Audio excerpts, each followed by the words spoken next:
This is Winux, a Linux distro that is made to look as close to Windows 11 as humanly possible. But it's just one of several ways to make Linux look like Windows. Today I'm going to try them all, including graphically customizing Ubuntu, trying a Linux port that runs in your literal web browser, and even two distros that aren't even made to run on a regular PC. Oh, and don't expect any of this to go smoothly. I'm not exactly a Linux expert, but I can promise you this, it's going to be interesting.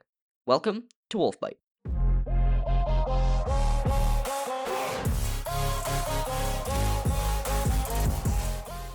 Let's start by grabbing the download. Oh, hold up. Much better. Dark mode for the win.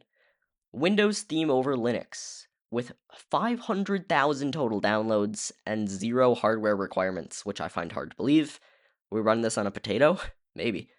Let's download it, and, SourceForge. I don't like SourceForge. It takes so long to download everything. 4,000,000 downloads a week, and they were saying 500,000 total.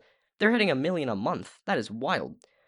It talks about burning it to a USB stick, but I don't really feel like starting up my old PC right now, so I'm just going to run it with a VM on my Mac. A VM is a virtual machine, basically lets you emulate an entire PC inside your PC. We're using UTM, and we have to choose emulate, because Macs use a processor called ARM, and Linux mostly runs on x86. I won't go into the details, but it's going to run slower because of this, which sucks. We'll give it 6 gigabytes of memory. I have 8 to work with, and 6 CPU cores. I also have 8 to work with, so we're giving it about 75%. We'll select our ISO, which was about 6 1/5 of a gigabyte. It only needs 32 gigabytes of storage. I only have 250 anyway, so I don't really want to run out. This Mac is pretty low spec, so we're going to be maxing it out here. Let's start up Winux and see what happens. Here we go. Display output is not active, but now it is. GNU grub. Ooh, is this a new version? Very minimalistic. There's like nothing. Oh, there we go. Okay. I was worried for a second there. Windows theme over Linux. Display output is not active, again. So it never became active. So maybe we need to change our emulated GPU or something. If we go to display, it's emulating a Vertio GPU PCI. Don't really know what that is. Upscaling, Retina mode. We'll leave that off. I don't really know what to switch it to. Can we look at the system? Everything here looks fine. JIT cache. I hope they had JIT to iPhone sometime. That'd be so cool. VGA is a safe option. VGA is the best. Like, it's like HDMI, but less fun to plug in. But you have the little screws, so I don't know. It's fun. I don't mind VGA that bad. You know what I don't like? DisplayPort. No one likes DisplayPort. Okay, we have a different grub now, which is weird. I think we'll just take Windows theme over Linux. Very low resolution loading bar. I have a feeling this is going to take a very long time. We have a mouse cursor now. Can we move? No. Yes, now we can. Oh boy, we're moving. We're moving. I don't know why I did an accent there. We are moving. Oh, it's loading. Winux with Copilot. Disappointing. I did not want Copilot in my Winux. Hopefully we can remove that. Power tools for Winux. Interesting. Is that the Power Tools logo? I thought that was the MS365 logo. Ooh, our icons are not having a good day down there. I wonder what GUI they're using. Here we are on the desktop. We got a copyright-free version of the background. Toolbar at the bottom is not having a good time. Oh, they're getting better now. That's good. Let's see how my computer's handling this. About 30% on the CPU, 30% on the GPU, 10 gigabytes of RAM out of 8. Yeah, swap file for the win. And 170 degrees. That's fairly normal for something like this. Macs are not good at virtualization, just because they use ARM, so this might run really slow. That is the one thing a Mac does not do well, virtualization. Everything else works so nice on Macs. Let's go ahead and open the Start menu. Oh no. Oh, if the Start menu can barely open. Oh, my AirPods just connected.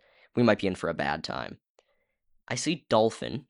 I'm assuming that means the file manager and not the emulator, but you never know. Let's try it out.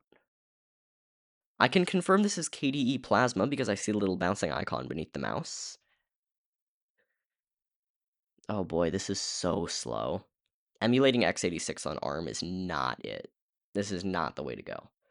Okay, yep, it is the File Explorer. Unfortunate. This looks like a really nice File Explorer. I wonder if it always looks like Windows or if they just rebranded it like everything else. Okay, so this is Kubuntu, as I can see from the real name of the download icon. Assuming that's just a special version of Ubuntu. I think Ubuntu has an ARM port, so maybe we could get this running natively. Let's check out the settings. Oh no. The bouncing icon is running at like 10 seconds per frame right now. Alright, well, settings never open. Let's check out Microsoft Edge. This has to be the only Linux distro that does not come with Firefox. Like, no distro comes with Edge. And for good reason. Edge is the worst modern web browser. By far. It's even worse than Chrome. That's what I like about Linux. It always comes with Firefox. But no, you get Microsoft Edge and you will be happy on this one. Oh gosh, settings just opened. Oh, and I was going to be trying to open Edge and settings at the same time. And it opened two of them. And it's barely responding anymore. Okay, we are in settings. Power Tools is not activated. I was not under the impression you had to activate Power Tools. There's also a button here to run exe and MSI files. So that's interesting.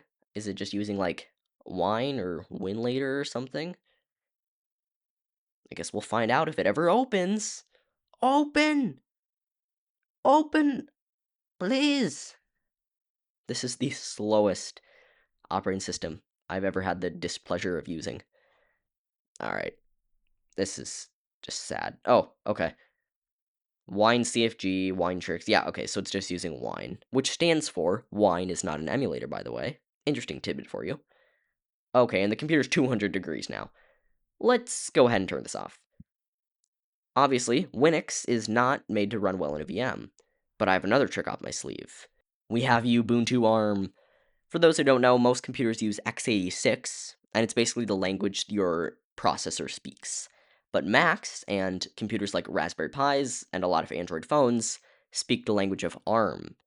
Ubuntu has an ARM distribution, meaning it'll run better because we're not having to translate every system call in real time like we were with Winux. So let's try out Ubuntu. Hopefully this just works without any tweaks. Yep, try or install Ubuntu. There's no safe graphics mode on this one. Interesting. Display output is not active. Hopefully we don't have to switch to VGA again. But you never know. Oh yeah, are we gonna get the OKs? Oh yeah, we're getting the OKs. This is my favorite part of seeing Linux startup. It's just such a little dopamine hit, seeing all the OKs bounce across your screen. Okay, okay, okay, okay, okay. Until one says failed, then that's not okay. Haha, that was funny. Oh yeah, look at that, one just said failed. Uh-oh, hope that wasn't important. It's starting GNOME Display Manager. I don't really like GNOME. KDE is so much better for a Linux GUI, but GNOME will work. Here we are. Ubuntu. It's got like a kangaroo, wallaby, wombat thing in the middle. Preparing Ubuntu. Is that how it's pronounced? Ubuntu? I hope so. Next. Accessibility. I'm fine. Select your keyboard layout. English. Type here to test your keyboard. Hi. You should subscribe. Maybe you should. That'd be fun. Connect to the internet. The wired connection, I think UTM emulates one. And we'll just try Ubuntu for now. Alright, we have our apps along the left side of the screen. That's messed up. We also have a 497 megabyte volume and a 1.3 gigabyte volume. And here we have a lot of apps, the entire LibreOffice suite. Terminal. Let's run NeoFetch or whatever the heck it's called nowadays. Does NeoFetch work? No. Does FastFetch work? That's what it's called, right? No. Can be installed with sudo apt install fastfetch. Well, I won't say no to a sudo apt install. Fastfetch. Go. Unable to locate. You just said it was real. What are you talking about? I probably need to update the packages list, but I don't feel like doing that. What if we apt install NeoFetch? This will surely not work. Yeah. I like how the terminal blinks red every time, like you failed. What happens if I just run something stupid, like sudo? Oh, like a help command. Okay. I kind of like the terminal. Like, not as fun as a GUI, but I'm not, like, scared of a terminal or anything. Also, we're back to Firefox. Like we never left. Ugh, I did not miss Firefox after using Microsoft Edge. We're using about 10 gigabytes of RAM, but we're much lower temperature because we don't have to translate every single x86 call. Only 130 degrees. That's nice. YouTube. But the Linux distro is only good if it can be used to watch Wolf Byte videos. Oh, also, we are now the biggest Wolf Byte on YouTube. There was this channel called Wolf Byte Secure that had 1,600 subscribers, but as of a few weeks ago, we passed them. So congratulations, you are officially part of the largest Wolf Byte community on YouTube. And if you're not part of it, subscribing is free, and it's pretty fun too. Let's watch a video, the Steam Frame one. That was so fun to film. Oh, come on, ads. Well, I mean, I guess I'm getting paid by watching this ad right now. Oh, the intro for this one was funny. We had Gabe Newell cameo. Look at that. It's his yacht. That is an actual picture of his yacht I found on, like, yachtsearch.com or something like that. This video was fun. I played Half-Life Alyx on a Quest 3 natively. Alex, I don't know. Let's check out the App Center. See if we can get some Linux classics. Minetest, first thing I usually install on a Linux system. Minecraft is just a good benchmark. Like, if it can run Minecraft, it can run most things. Open. It did not open. Where's the apps menu? Here it is. Minetest. No. No Minetest for us today. Unfortunate. Well, I think we've solidly experienced regular Ubuntu now. Now let's make it look like Windows. To start, we'll grab the Windows 11 desktop image. Okay, that is horribly crusty and low pixelated. I think we can do better than that. That is much better. And now we need to put the taskbar on the bottom as it should be. Yeah, there we go. Now we feel like Windows. I think it's time to try our next operating system for today. We're going to try two more Windows-themed operating systems, Q4 OS and Twister OS. Neither of them have official ARM ports, but they both have Raspberry Pi ports, and the Raspberry Pi is ARM. So it's not exactly made to run on a regular PC, but it should work fine. We'll go ahead and download Twister OS, version 3.1. And, oh gosh, it's from some sketchy download site. This is fine. 3.6 gigabytes. We'll take it. And that'll take about 3 minutes, okay? Let's grab Q4 OS. I've seen a few different posts on how to get the ARM version, but I see this one on SourceForge. Only a gigabyte, that's very small. But of course, SourceForge has the slowest download speeds on the planet, so it'll take probably like 20 minutes. Okay, it did actually take 20 minutes to download. And now I have to unzip the XZ file, which is the slowest thing of all time, and for some reason it's only utilizing a single core. Like, come on. I have 8 cores to work with, why not use them all?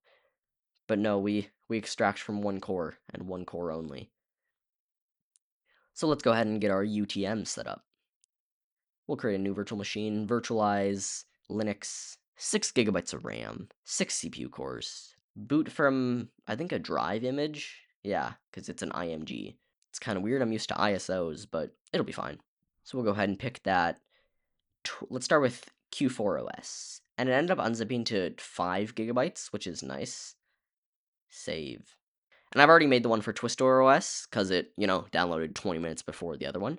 So let's start with Twister OS. The UTM logo gets stretched out every time, it's so funny. We've got some sort of UEFI shell here. I think you can just type exit to leave this, maybe. It's not letting me type. Come on, there we go. Okay, yep, so we've got our BIOS here. Oh, comment below, is it BIOS or BIOS? Or, I don't know, BIOS, no one calls it that. We'll boot UEFI. Start PXE over IPv4. What? It showed that for like 10 minutes and then never booted, so let's try again. IPv4 is like a networking protocol, isn't it? Maybe? I don't know. Let's go back to boot manager, we'll just try them all. So none of these other devices in the boot menu do anything. This one actually just takes you right back to the UEFI shell. So that's nice. Let's go back and boot up the regular one. PXEV4. And it's just going to do this again. And yep, it did that for another 5 or so minutes. So let's try Q4 OS. Hopefully this one will boot. Hopefully. Because I don't want to fail 2 out of 2 Raspberry Pi operating systems. The miscellaneous devices do nothing. Again.